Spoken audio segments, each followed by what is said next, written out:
Mheshimiwa Waziri Mkuu, kwa kipekee kama mbunge wa vijana, naomba nikuhakikishie kwamba vijana wa wilaya yetu ya Rungwe wapo tayari kushiriki katika shughuli za maendeleo, lakini kubwa zaidi, vijana wa wilaya ya Rungwe wapo tayari kulinda amani na maendeleo ya wilaya yetu ya Rungwe. Mheshimiwa Waziri Mkuu, ombi langu ni moja, kwa sababu naamini wewe umekuja kwa ajili ya Mama Samia.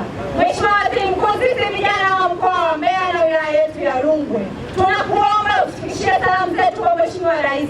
Tunamwomba Mheshimiwa Rais kwa unyenyekevu mkubwa azidi kuwekeza kwetu sisi vijana kupitia ajira, mafunzo na kutushirikisha sisi vijana katika swala zima la maamuzi ya masuala yanayotuhusu sisi vijana. Mheshimiwa Waziri Mkuu, ninakushukuru sana na ninakuhakikishia vijana wa wilaya ya Rungwe wako pamoja na Dkt. Samia katika kushirikiana na serikali yake ili kuzidi kuleta maendeleo kwa wana Rungwe, kuleta maendeleo kwa mkoa wa Mbeya na taifa zima kiujumla.